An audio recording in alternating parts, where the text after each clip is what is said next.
Welcome to Unsilent with your hosts Dave and Brian.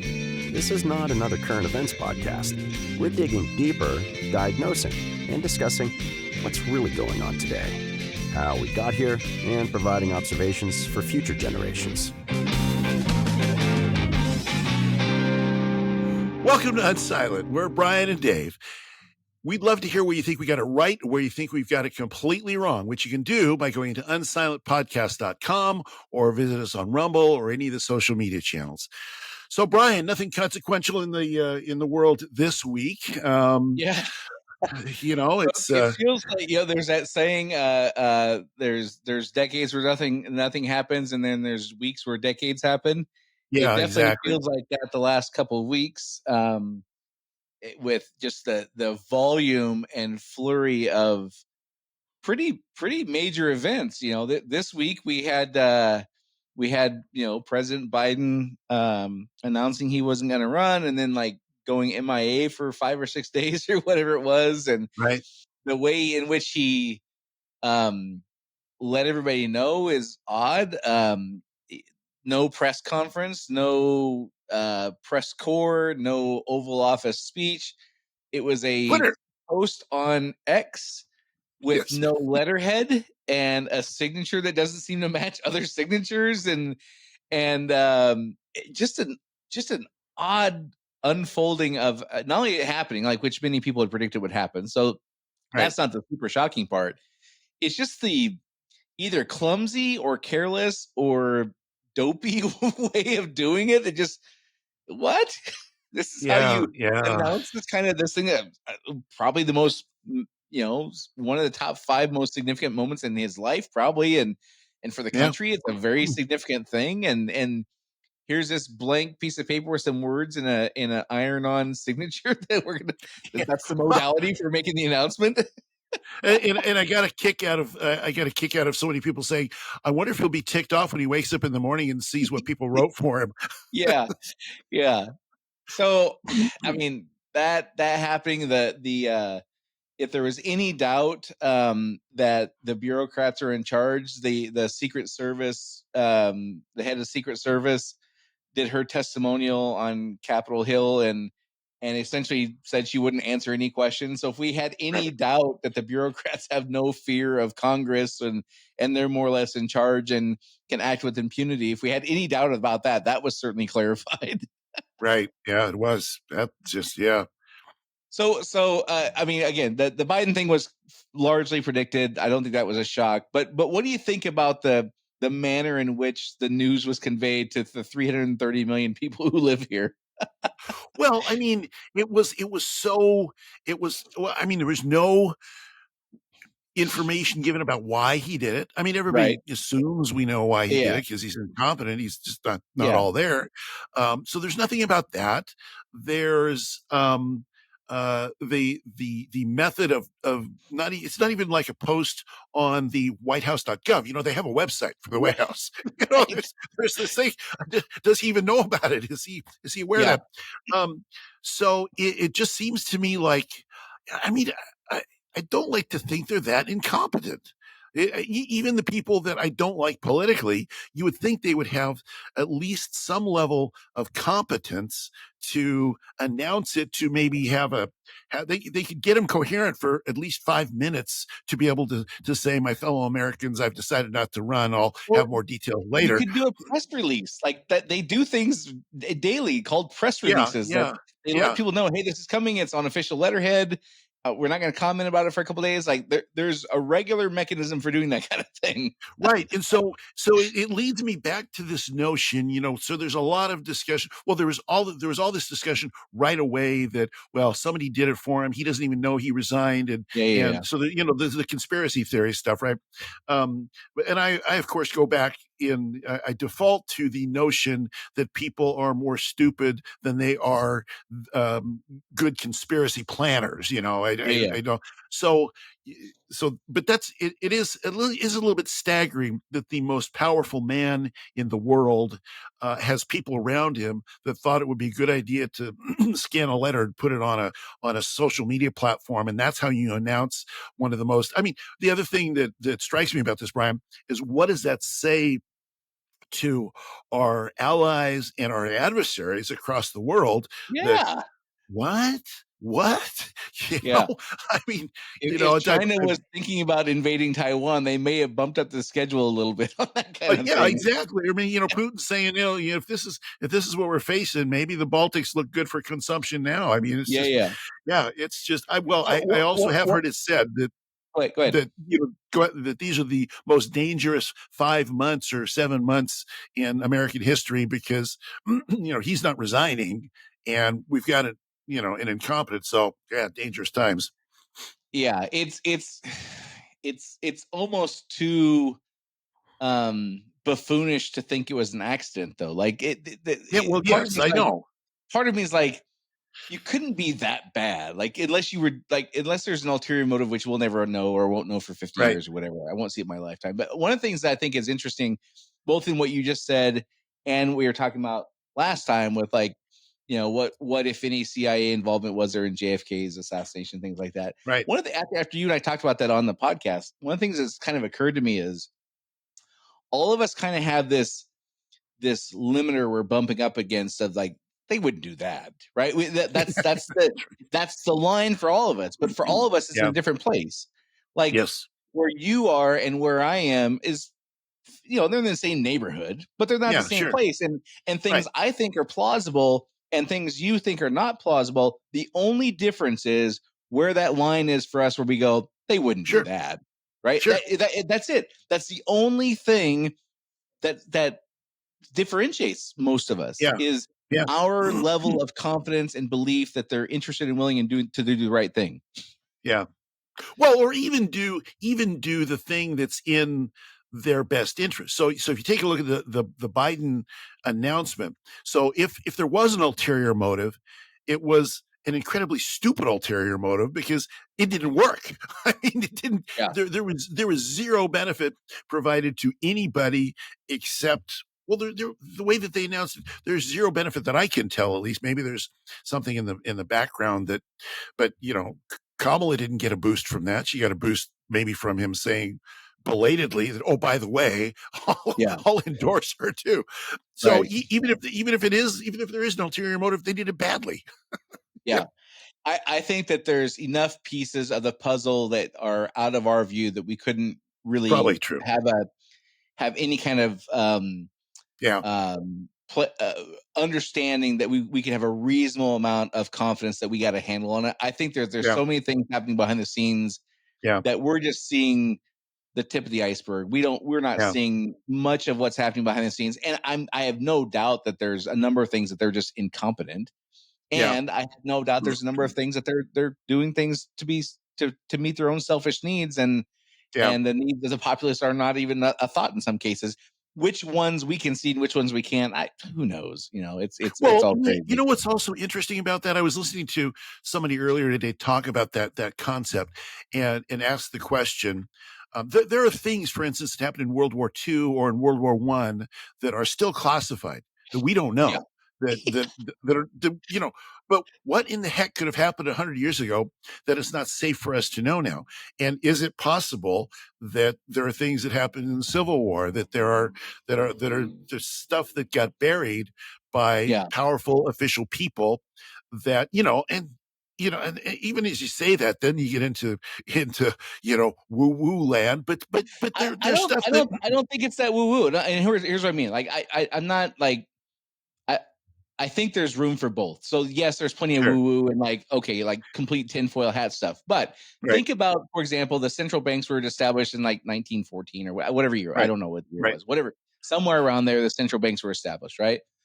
What if some agreement was made based on something that was presented as fact from the United States Treasury, for example, that turned out to be a complete lie, and all the 100 years and whatever years since then that have been built upon the trust that was established there. If you remove that one Jenga thing, there could be things that were like, we didn't tell you about this $100 million we took over here in gold, or like, who knows, right? I don't think that stuff is that woo-woo. I think that there's plenty of things that have that foundations of trust have been built upon, that if you remove this one piece, much of the foundation of trust is broken. I mean, I think there's room to consider things like that, not just like No, magic bullet kind I of stuff. totally agree with you. And I mean, the very fact that we know without question that there are things that are 70, 80, 90, 100 years old that are still classified by the US government, or there are things that have been classified by the US government that have happened in the last 20 years that won't be declassified Right. until long after my grandchildren are dead. That Yeah. says to me, I mean, Yeah. and that's not controversial at all. That says to me that what you're saying is true, that there are absolutely stuff that's like, maybe the foundations of some of our institutions were built so corruptly that if we knew Right. even now, Right. the whole society would collapse And or take something. something like the JFK thing. And again, I have Yeah. opinions. I don't have facts for sure. I mean, there's all kinds of competing quote unquote facts out there. Yeah. I don't know which one's right. But let's just take that for example. So it's been 60 years since that happened, and there's Yep. still like 2,000 documents or something like that are classified. And Right. Yeah. Trump said he was going to unclassify them, he didn't. And Clinton said he was going to declassify them, and he didn't. And like, okay, Yeah. I gotta believe that exactly what you and I were just talking about. Like we all have this line of they wouldn't do that. If Right. there's things in there that would dramatically change our perception of, wait a second, they would do that. That opens the door to a whole new things that we would be concerned about that we're not currently concerned about. Sure. Yeah. So I No, think that's that there's like room for like conspiracy wacko stuff, but I also think there's also things that there's a reason. Yeah. Well, certainly. I mean, I think there's no question about that. I mean, the things that happened that we have learned about that have been unclassified, we know about the Tuskegee Airmen. We know about, Right. chemical experiments on Americans. We know about Yeah. things. And if those are the things that then do get declassified and we're like horrified, by these things, what are the Yeah. things that haven't been declassified? So yeah. And you know what? And the problem is, the frustrating part of that is, it's like, I could fill my entire office here with books on the JFK assassination. Right. And what, um, we won't know if we don't know, and we won't know if we do know. Right. With a lot Yeah. of these things, that's the frustrating thing, because of the breakdown of trust in some of these things, and maybe there's very good reasons why we don't know some of the things we don't know, but it still leads us not to trust, which itself is a bad thing. Yeah, so it's it becomes And difficult. part of the fascinating part about this, again, from just like trying to remove myself from living in this moment and just looking at it as objectively as I can, which is hard. There's no question about Yeah. it. Is just for like watching for me personally and people around me, whether I know them closely or not so closely, how that line of they wouldn't do that, how that has changed over the last 25 years. Yes, That it line has. has Yeah. moved dramatically over the last 25 years.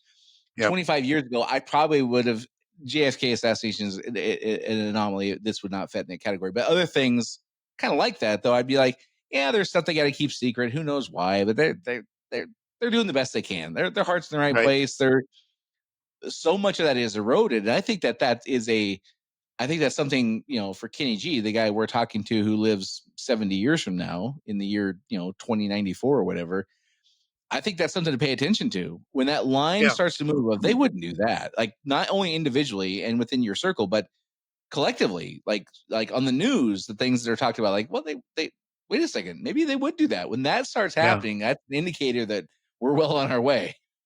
Well, and that is in the cycles that we talk about so often. That is a line that just goes down, down, down, down, down. So Right, we expect that out of the crisis era comes a general agreement about what they would or wouldn't do. At that point, right. if there's institutional trust goes way, way up because we've just faced an existential crisis. And We've just thinking survived it. about like 1948, we just come out of the most horrific war the world has ever seen. Right. I'm sure there was plenty of people who were like, I'm sure there is stuff in there that we would be better if we knew. But what we just went through is so horrific. If it keeps us from going, it keeps us from prolonging that. Yes. We're just move on, right? Right. Yeah. Let's just move on, and we'll deal with that another time. But because we don't want to go through however many millions of, I can't even remember what the numbers are, how many tens of millions or hundreds of millions of people died in World War II. That was so horrific to Yeah. endure. I gotta figure that people like, but compared to what the alternative is, it's not worth enduring more war and more death and all that kind of stuff. Yeah. And now we're at the kind of the other. We've lost complete perspective of what actual like real horrific consequences are, especially in our country. Right. We've always been isolated from that stuff. Yep. That we have nothing to counterbalance that with. And over time, these institutions just get corrupted and bastardized and band-aided and become so dysfunctional that it kind of ripens, like this incompetence and like doing crummy things you have to hide, and you got to do more things to hide the first crummy things you did, like just like the snowball effect, right? Yeah, and I think that's true. And I think part of that, the other part of that I think is true, is that when when you go through a trauma, when society goes through that trauma of the full on, full blown war scenario, you come out of that, you're more willing, and you survive that. I think you're more willing to put blind faith and trust in the surviving institutions because you're just traumatized. You don't want to think, right? You want to think, oh yeah, it's all okay. Don't ask the question. Right. Plus, through that traumatic era, though, think about it, again. We've talked about before. If you're in the trenches in World War II, all this stuff that that you and I get annoyed by now, like the DEI kind of stuff and all those kinds of all that stuff is gone because in order to be successful, people have to perform. They have to really do perform, and they have to be honorable. They have to keep their word. They have to see things through because they wouldn't survive the war and those big catastrophic events if they didn't do that. So not only is that we want to not endure this hardship any longer, but we've been surrounded now by a few years of people who like do what they say they're going to do and do it well and like keep their word and are honorable and look out for me when I'm not looking and things like that. There's a reason to have that trust then. Right, because it's a reality reset. Because the only things that worked in a crisis are things that are reality, that are not fantastical. I wish the world worked this way, and pink unicorns flew in and pooped gold on my head or whatever. So I just came up with that analogy, by the way. I like it. That sounds like an Evergreen State thing to me, but whatever. We'll move on. Well, yeah, we had that Evergreen State. I took a class now. So then now we have Kamala Harris, who has now, as you and I are talking, collected enough delegates to become the Democrat nominee as of now. Like the pace of things changing is happening so rapid that who knows what's going to happen next Thursday? I don't know, but I do have to point out for Kenny G, if you can go back and watch the news clips of this era and hear all the times that the people on the left have said, we have to keep Donald Trump out to save democracy. And then this person, Kamala Harris, is now the presumptive Democrat nominee, never having gotten a single vote for this role and not even a track record of getting votes. Like she won the she was very bad. Attorney General thing in a landslide because she's in California, and it's like there was no Republicans running.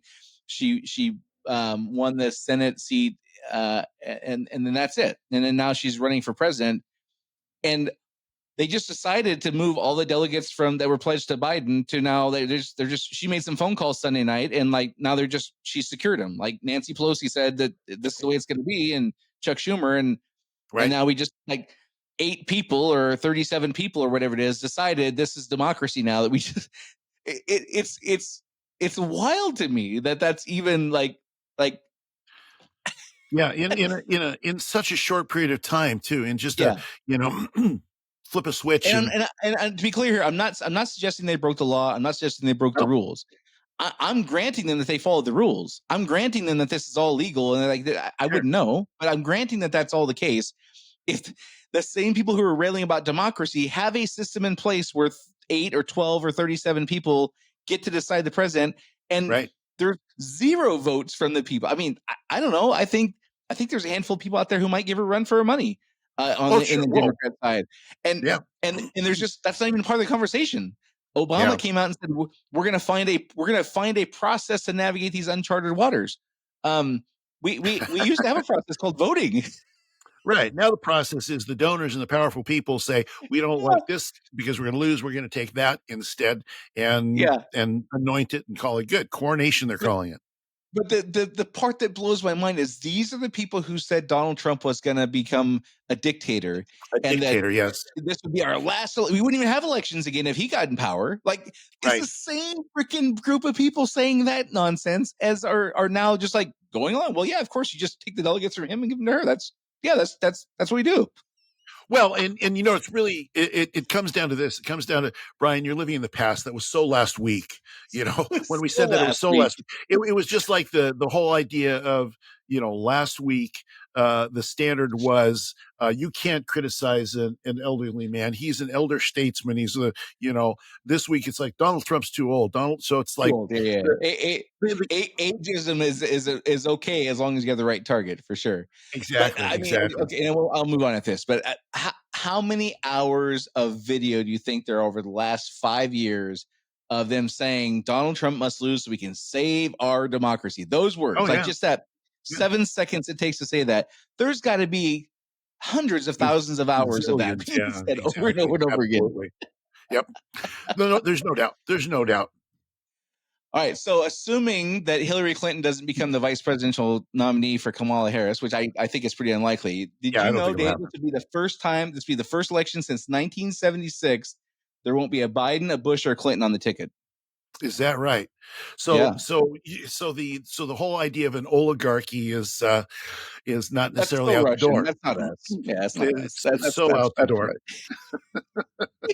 Which it's comical to hear that. I mean, it's 48, or 44 years, right? Whatever. Yeah, No, 48 years. Yeah, 48 76. So it'd years. be 48 years since we didn't have a Bush, a Clinton, or a Biden on the presidential ticket, which is wild. And then if you go back before that, I can't remember who it was. It was Nixon and Reagan. There was a similar thing from like 1948 to 1980, where for those 32 years or whatever, you had Right. either Nixon or Reagan on every single ticket or something like that.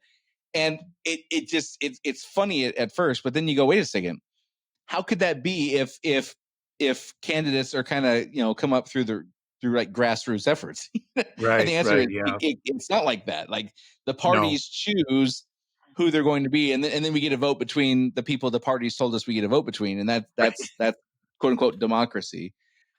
Which again, I'm not suggesting we rewrite the entire Constitution, but it's just interesting how that actually turns out and what reality is actually versus what we told ourselves in 7th grade U.S. history what it was supposed to be. You know what I Well, mean? and I suspect I suspect that the founders wouldn't I suspect this isn't what the founders had in mind. Now, I They mean, it hated is parties. true. They specifically said they hated parties. They did Yeah, not want political parties yeah, for things like this. Yeah. factionalism. But then you have John Adams, whose son, John Quincy Adams. So, Yeah. I mean, so Oh, there come is on. He's that. one of the founders. Come on. You got to give him a little bit. Come on, Dave. So, and interestingly, on the Biden resignation or the letter announcing the no letterhead letter announcing he was Right. not going to run, it said it would be best for my party and the country in that order. Yeah. He said In party that first, order. then country. I thought that was interesting. And again, going back to Orwell's 1984, the party always comes first. And I That's think right. that we believed, at least I did up until 5 years ago, that was a euphemism. Like it was the party applied to the book, but it didn't really apply to our world. But it's turning out to, and I don't know whether he intended it that way or not, but it's turning out to apply very much to our reality that the political party is the power source and the power center, and Well, everything must come after that. yeah, and I think that's also I think that's also a reflection of the age too, because you had I don't think it hasn't been that way in for my entire lifetime. I mean, I don't think it was that way necessarily in the 80s or the 70s so much as it is now. I mean, parties for my entire lifetime have been very powerful, and you Yeah, haven't really had an opportunity for anything other than Republican or Democrat, but there was still a feeling, at least in those years, that the country comes first and the party comes second. You had, during the Watergate hearings, the Republicans went along with everything. They didn't try to obstruct anything, so it was very much country first. But I yeah, think what happens is as society gradually breaks down, the loyalties shrink from this larger country down to smaller factions, and now it's down to to the country is out here, but the party is all. And so that's also a reflection that Kenny G needs to pay attention to, because that will happen again in his era. It's funny you say that. I had a similar thought that I wrote this down about a week and a half ago, but it's not exactly the same as what you're describing, but kind of the same thing. Like, we came out of the last crisis, and we have the blissful period. And again, I keep forgetting what Neil Howe calls the period of the first, the sort of the Reconstruction time, the first turning. But it's very much centered around the country, right? And the country's success is the paramount thing, and individuals and groups have to get in line to make the country successful, right? Then kind of the way I have it written down, and as I was thinking through this, like, then it kind of morphed into the individual became the priority. You had Woodstock and, sex, drugs, and rock and roll, and if it feels good today, do it, that kind of thing. And the individual became the focus, and the country and the groups had to get on board with that. And now it's the groups, it's the LGBT, whatever them. There's different groups that are, often carved out by race or religion or ethnicity or gender and sex and all that kind of stuff. And now they are the priority. Right. And the country and the individuals have to get on board with that. And so it's interesting how whatever we are focusing on, the other two stakeholders have to get on board with. Well, I think it inverts over time as systems and people disappoint. So as the Reconstruction, well, I mean, I think that's kind of how it works. So after World War II, you take after the Civil War, whatever you're going to take, you've got that 20-ish year period when everybody's, gung ho, we can do anything, let's go. In the late 60s, it was the Great Society program. We won World War II. We defeated Nazism. We're holding the Soviet Union at bay. We can eliminate poverty in our lifetime. We're going to do the Great Society program. And so over time, it's like, wow, it didn't work. Okay, so now we're refocusing over here. We're gonna, we go from the outward to the inward. So we're gonna have the awakening and the Jesus movement and the hippies and everybody doing that. And then that doesn't bring about utopia. And then it's back to the individual. And then the individual doesn't save the world. And so then it's back to these little factional groups that are all snipping at each other and biting at each other. And then we have to abandon that whole enterprise when war comes. Yeah, for sure. Speaking of war, one of the things that's been occurring to me is, it's becoming more and more clear that we as a nation have gone from being the neighborhood, the global neighborhood, the neighborhood protector, to now it's becoming more and more evident that we're like the neighborhood bully, right? Yeah. Do you think that's a fair assessment, or do you think I'm being too harsh? Well, I mean, I think that's pretty much true. I mean, I think the line is really blurry. I think there's a lot of middle gray area there. I think that's really probably. And there could be more than one bully, by the way, in any neighborhood. Yeah, for sure. And there's no question. I mean, when that we assert our will and we use whatever means is necessary to assert our will across the earth, sometimes for good, sometimes not so much. Yeah. And with Russia in particular, it's been an odd journey with them. So here's kind of my analogy. It seems to me like we used to kind of treat Russia like an alcoholic brother-in-law who would beat your sister when he got drunk, right? But he had cleaned up, right? And around 1991, the Berlin Wall falls, like all that stuff happened. Yep. And so we kind of treated them like we knew they had done these things bad in the past, but we really had hoped they would change their behavior for the better. And then when they did change their behavior for the better, we were happy about that. Yeah. Now it feels like we're enticing that same abusive alcoholic into having a drink, like with Ukraine. And we're hopeful that they beat our sister so we can do what we really want to do. Does that kind of feel like what it's like to you, or again, am I exaggerating that too much? Well, I mean, I think there's part of that that I would concur with. Part of it I wouldn't, because I think there's like a lot of what's happening in Russia. I think has to do with their collapsing society. I mean, I think regardless of what we do, they're collapsing. They're collapsing right now, and they're not long for this world in any kind of current form. And so I think there's a So lot it's of our alcoholic brother-in-law who has cirrhosis. Gotcha. yes, who has Okay. cirrhosis and he's dying. Yeah, he's got cirrhosis He's and he's dying. dying, Okay. and yeah, Yeah. so I think there's a great deal of what's happening with Russia. I think that explains Ukraine. You know, there's a lot of discussion about why is Russia in Ukraine, and is it because we took NATO to their doorstep? They didn't like that Yeah. in the years of the early Russian presidents. After Right. but I think all of that sort of misses the big point, and the big point is that their demographic implosion is worse than just about anybody in the world. They're alcoholics. I mean, the alcoholic analogy is Yeah. good because Yeah. they drink they drink way too. I mean, they really are dying. They're Yeah. not having kids, and so they're trying to go get people somehow to survive. So they're in a but I don't think but it's not going to work. And So forgetting Russia's motivation for a second, like in what they're doing, does it feel to you like we are provoking them?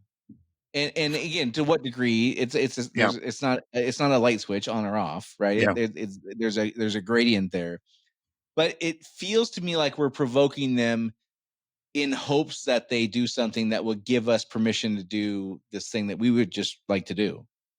It could be. I mean, I think there's a section of us of our infrastructure in our society that does feel that way because it's sort of falls into the realm of nation building. I mean, there was a certain amount of that really goes back to the 90s, and the way that Clinton and the folks then really did mistreat Russia. I mean, Yeah, they really did mistreat Russia yeah, and expected them to behave better. And when they didn't, then they spanked them. So that was, I think there was more of it then than there is now, but I think yeah.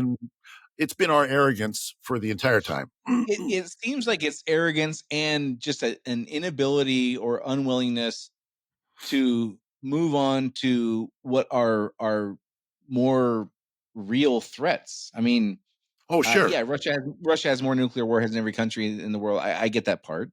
I'm not saying that they are not a threat. Again, this is not a light switch; Right. it's a gradient, right? Yep. Yep. But starting in the late '90s, word was emerging from, like, I used to read a book from Richard Marchenko. He was the guy who helped found the SEAL teams and stuff like that. He Oh, wrote a yeah. series of books that were supposedly fiction, but he just changed the last name of the general and things like that. And he basically told real stories. If Yeah. you hear him talk, they were real stories, and he just changed enough to let the Pentagon would let him write these things. Right. But starting in the late '90s, like '97, '98, he was saying, I remember him reading this in the '90s, he's saying, "Forget Russia. Russia's done. Yeah. Like, Yeah. China's the problem, right?" Absolutely. Yes. And Yep. we seem unwilling or unable to move on, and I can't wrap my head around why that is. Like, why is Russia this? Why does it have to be Russia? Why can't it just be like we objectively look at what the threats are and assess them and then, like, act accordingly? Why does it Be- have to be Russia? because that's not how humans work. We never we the whatever You threat. beat him to the ground, like you said. Like, what more do you want?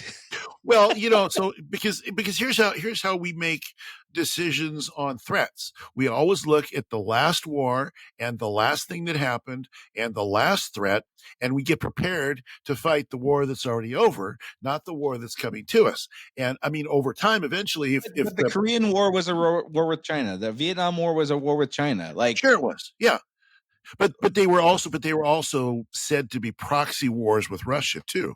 I mean, so that it was communism versus the West. And when we said when people in the 60s or 70s said communism, the first thing that popped into their mind was Russia, not Russia, China. for sure. Even Yeah, though for I sure. can, Yeah, yeah. I know from firsthand experiences from my dad that he fought the communist Chinese in North Korea. North Korea Right. didn't have the ability to do it on their own when, during the Korean Yeah. War.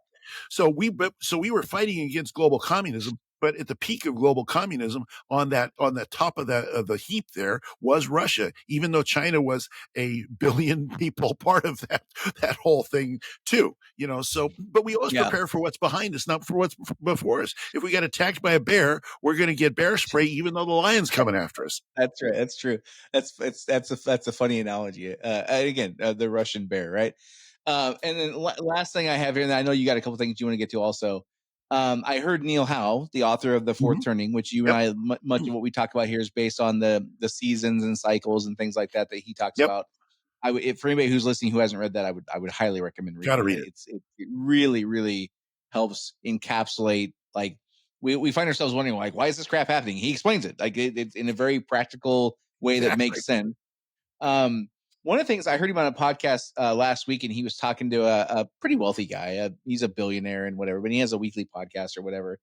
And he was talking about how before we got involved in World War II, like, the United States was very anti getting involved. Like, we did not want to get involved. Right up until, and most people think that what turned was Pearl Harbor. And that's, according to him, that's not accurate. He said about 16 months before Pearl Harbor, which would have been in 1939, what changed our minds as a society about involvement in World War II was when France fell.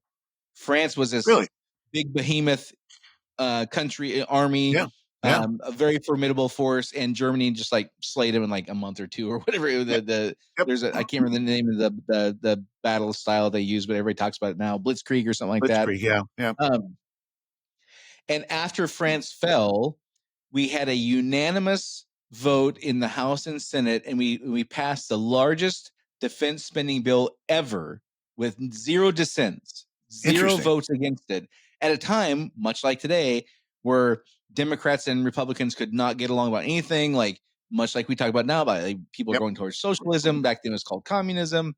The same kind of dissent we're seeing now, they had then, and then boom, France falls. And then everybody goes, holy shit, we better pay attention to this and we better start getting ready. And thank God they did, because it takes 2 years to build aircraft carriers and things like that. Exactly right. Had they not done that, we would have been in the war well into 1948, 1949, if we even won it, because so we had the foresight. So I'm wondering now, as I look across the Atlantic Ocean and you see what's happening in England, you see what's happening in Ireland, you see what's happening in Germany and France, all these places. I wonder if there's going to be a similar kind of oh shit moment where we go, wait a second, we better pay attention to these guys who are coming in from other countries who do not have Judeo-Christian values, who do not see how you treat women the same way we do, and they do not see how you respect people's property the same way we do. What do you think, Dave? Do you think? I mean, I going back to your analogy of like we were attacked by the bear and we don't see the tiger in front of us. There is a tiger in front of us, and we are worried about the bear spray. I wonder if that would be enough to get our attention before we actually face those dire consequences here at home. What do you think? Well, I think there's a number of like triggering events that could change. It's a mind shift change or mindset change is what you're talking about.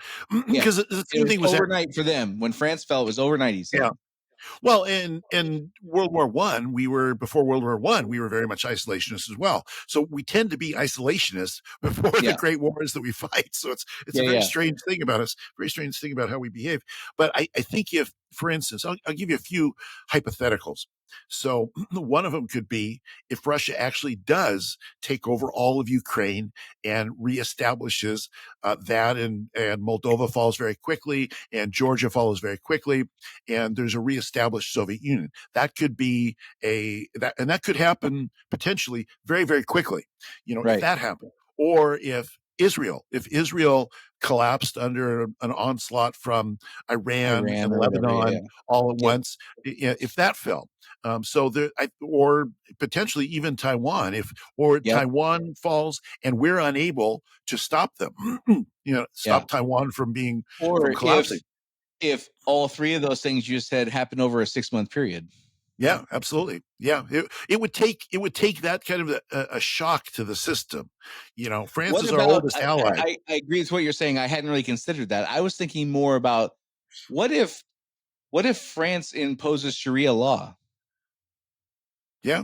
Well, see, I don't know if that would be a big enough shock, honestly, because I think it would have to be something that you see on the news that is brutal. I mean, Sharia law is not warm and fuzzy. I agree with that. But not if you're a 27-year-old woman, it's not. No, not if you're a woman at all, or if you happen to be a sexual minority or anything. To school. Yeah, it wouldn't, because if you take a look at Yeah, let me put it this way. I think it would have to be something in our current visual news age that would be that Shocking you enough, could yeah. look around. Yeah, because if the Sharia law gets imposed, the crime rate in France goes down because they behead all the criminals. The you know, Oh, you put it so that way, Dave. I guess we can maybe it'll be a positive. We'll see. well, Solve their think crime about problem. think about our relationship with Joseph Stalin. Yeah. You know, True. they called him Uncle Joe. I mean, before Sleepy Joe, there was Uncle Before Joe. before Uncle Joe Biden made Uncle Joe Stalin. Yeah, there was Uncle Joe, and even though our intelligence services and everybody knew the brutality of what was going on there, the public didn't, and when Roosevelt was sort of cozying up, he's the one I think that named him Uncle Joe. They called him Uncle Joe. Yeah. So I think it would take it for that shock to happen. You know, with when France fell, that was a shock to us because they're our Yeah. oldest ally. You Yeah. know, in a way And a that formidable army. They were no pushover. they were, yeah, they if their army had actually acted in World War II Yeah, instead of yeah, letting Hitler cross the yeah, yeah. then yeah, that's an interesting So history story. my last thought on this, and I'll turn over to you to cover the stuff you wanted to cover. Um well, I lost my train of thought here. If it has to be shocking enough like that to get our Yeah, attention, the parallel again, I always put myself back in the shoes of the husband and wife who lived 3 miles from Auschwitz, yeah, right? And like, how does what we're going through compare to them? Like they feel things coming that are bad. They know it's bad, but they got to feel helpless and frustrated and angry and worried and all these things at the same time. And they're always kind of hoping like, yeah, but they wouldn't do that, right? With the same things you and I've right. been talking about. Yep. And and what and it's just it's bewildering to me that you and I are having a conversation. We're talking about what level of atrocity would we have to see to snap out of it. Yeah, And that is what they went through. But the difference is their team was committing the atrocity. And right, so they were swept up in the movement of doing the thing because they had just all the justifications you're supposed to have to allow sure, for that kind of thing. They didn't have the ability to see it happen somewhere else. It was happening in their country. right. And it's wild to me that me and you are sitting here having a conversation of what level of ferociousness and atrocities will we have to see to get us to have our 1939 unanimous vote in the House and Senate to build up armament. And I'm not suggesting we build up armaments. I'm not saying that that's the solution, but it got our attention in a way to get us to act. And I'm Right. wondering here what will have to happen, hopefully somewhere else for my selfish reasons. What Sure. would it take for us to see to get us to act? And if we don't see that thing overseas, if it happens here like it did there, we could be well into it before we even do anything, if we do anything. Yeah, and And it's just wild to think about. That's what it takes to get the collective society to snap out of it. Well, and this is also where a couple of other factors come into play. So you go back two crisis cycles, and you end up with Civil Lincoln War, yeah. and the Mhm. Civil War. And so the thing that caused the Civil War to ignite was Fort Sumter, right? So the attack Right. on Fort Sumter. But it's not just that. So it's two things. So we also know, like from the histories that Howe and Strauss laid out, and lots of people have documented that when those things happen, there is also somebody emerges as a uniting figure. So, Right. Roosevelt was a uniting figure. Lincoln was a uniting figure. Yep. Divisive, strong, Yeah. not necessarily good, but a Yeah. uniting figure. Neither of which, by the way, had the majority of the population's approval. Neither Right, one. exactly. So yeah, I mean, and like And I would Washington either. Washington did no, not have the colonists. Washington did not have the majority of the colonists' approval. well, exactly. And even passing the Constitution wouldn't Right. have passed if they decided to outlaw slavery in the Constitution. But Yeah. that's another episode. Yeah. but the point is that when that happens, that shocking event, or the thing that gets people to move, has to be coupled with some kind of event and some kind of uniting figure that can bring everybody together. So it's it's the speech after the attack on Pearl Harbor, a day that Right. will live in infamy. So Yeah. it's the Gettysburg Address. Gettysburg Address. Right. It's these things Yeah. that that end up causing together and it's weird, it's strange that historically that always comes to pass. It always happens Yeah. that way. And Right. Right. so Right. hopefully it'll happen that way next time too. All right, Dave, what you got? You had a couple things you want to show us. Well, and speaking of interesting figures, one of the things and uniting people, right? yes, and this is to me quite fascinating.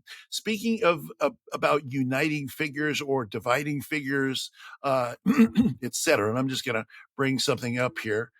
Let's see here. Here we are. When President Trump was shot, former President Trump was shot, there was kind of there's been some interesting things people have said about the former president. Some of them you mean Adolf Trump, right? You're referring to that guy? Well, yeah, that guy, the Great Orange Menace, right? The Great Pumpkin, yeah. The Great Orange Menace. I want to share something. I'm going to share my screen over here. Let's see. Let's go with share, and we're going to go over to this one to start with. So I'm not going to read the whole thing, but basically I've seen across social media a number of people say, and I'm going to read the first part of it because it's kind of small to see. This person is called Trump Girl. I don't have any idea who she is. And there have been a ton of posts like this from faith leaders. Now I'm a person of faith and I'm a Christian. Yeah. But this is odd to me. In the Bible, the concept of blood on the right ear. So Trump was shot on the right ear. So, and give some Bible verses, serves as a visible mark of consecration. Consecration means setting apart, signifying that the person is dedicated to God's service and has been set apart for a specific purpose, et cetera, et cetera, et cetera. There's been a number of these posts that essentially have made Trump into some kind of spiritual figure. Now, yeah, I am perfectly comfortable, and I believe it's true that his life was saved by God, but I'm also perfectly comfortable saying that the man is not an example of moral Christian virtue. I mean, it's just, and the fact of the matter is that people are, in essence, putting him into some kind of priestly or Messiah type figure. And I'm going to stop sharing that one. and that's an inappropriate one. Now, let me show you something else, the countervailing view to that one. Let's do this one right here. Share. And let's share this one. So either Trump is the Messiah, or perhaps Trump is the Antichrist. He's the Antichrist, right? Yeah. The Antichrist. He's the Antichrist. Yes. And it goes through, and this is somebody who apparently is liberal. They're being liberal. And the name is being liberal. Yeah. Well, there you go. That sort of tipped me off. I'm an evergreen state guy. Yeah. I can figure these things out on my own. Right. So, in this case, we've got somebody who has said this. Now, I'm going to share one other thing. Hold on. For those listening, what it said is, still don't believe Trump is the Antichrist, ? With a big photo and meme kind of a thing. And then there's 14 Bible verses cited that say things like, is he the lawless one? Is he the boaster speaking on his own greatness? Is he the arrogant one? The path? And each one of these things has a Bible verse it's citing. Is he the son of perdition? Is he the destroyer, et cetera, et cetera? So just like the other one had Bible verses explaining how he might be consecrated, this one is using Bible verses to cite how he might be the Antichrist. Okay. Right. So there's that one. Then there's those who say that he was saved by God with a bullet. And there's been pictures on Facebook and Instagram, Twitter, et cetera, showing how God sent an angel to move the bullet to one side or the other so it didn't kill Trump. So I'm going to show you that one as well and see another countervailing view, shall we say, about President Trump. Oops. So this one's fascinating. I'm an angel. God sent me to deflect this bullet away from a philandering, whoremongering, adulterous, business cheating, religious pretender into the body of a retired firefighter. So this is somebody who clearly doesn't believe that God saved Trump. Now, I'm going to stop sharing them. And my point in sharing these contrasting views is this: we live in an era where everybody has to be categorized not as somebody I disagree with or somebody I agree with, but as a demon, a Satan figure, or as a godly, righteous figure. Now, Right. I am perfectly comfortable in saying that God save Trump, because the biblical um, narrative is that God chooses people for certain things, and he Yep. doesn't choose them based on whether they're good or bad. He chooses them Yeah. because he's got them in place to do something. And so to your original point, like you said, well, I don't think he's a saint, more or less, right? Right. Yes. But my understanding of theology is that's not a prerequisite for God to decide that he has better plans for you. Right, exactly. The the scriptural point of view, and I think I'm pretty well versed in this, is that God chooses people to do certain things regardless of their background. Sometimes their background helps, but he chose a grumbling guy named Jonah to go save some people, to bless some people he didn't want to be blessed. And when Jonah wouldn't do it, he had a big fish swallow him for 3 days to teach him a lesson. And he finally went and did it. And at the end of the book, Jonah's ticked off at God because I knew you were going to save those people. I don't like them at all. God chose, another Balaam who had to have his donkey talk to him to get him to do the right thing. So God doesn't choose people to do things because they're righteous or anything like that. And this is where it's odd to me that people will go one way or the other. And so what's the societal lesson or the timing lesson for Kenny G in the future? It's this: when you can have opposing sides that you cannot look at one side or the other and say, I disagree with them, but I recognize their fundamental humanity. Then at that point, you are in a crisis era, because the person who says Trump is the Antichrist, is there any possibility that this person is going to accept Trump as as president? Or the other side, the person who said that God saved Trump and he's a Levitical figure and the blood on the right ear indicates this and is chosen by God, all this. Is there any possibility that that person will accept election results in which the anointed one doesn't win? There's no possibility of either of those things happening. And that gives you a crisis. That's the crisis era. And it's also, interestingly, not to get too theological, but it's also interestingly, basically the thing that got Jesus killed, because they wanted him to overthrow the Romans. They, Hosanna to the Son of David, when he goes into Jerusalem, he didn't do it. And then a few days later, it's like, well, kill him then. If he didn't do my political will, kill him, get him over with. So that's the era that we're living in. Yeah. Well, it's tribalism very well explained through 3 memes or 3 posts or whatever, however you want to describe those things. There's no the room we used to carefully protect, called nuance, has gone. It's all gone. Yeah. You're either for me or against me. And Right. that's it. And I would, like you asked the question earlier a few minutes ago, the guy who said he was the Antichrist, is there any chance he would accept him as president? I would argue that, going along with the theme of Jesus in biblical times, if Trump paid that guy's house off or bought him a $500,000 house, I'm willing to bet that guy would change his opinion. Well, yeah, very possibly. Yeah, very possibly. Yeah, but that's about what it would take, though. Yeah, for sure. We are in a period of time that volatile does not even begin to explain. The word volatile is not enough. It's cartoonish. So simultaneously, it's horrifically, like, the stakes are deadly serious, and exactly the behaviors we see are absolutely cartoonish. Well, and I didn't even play the most recent education union president saying that. Let's do that for next time, because those are always fun to watch. But to your point of danger, there, even after this assassination attempt against President Trump, former President Trump, they want you to say, even after this assassination attempt, there's still people saying he's going to bring fascism, he's a threat to democracy.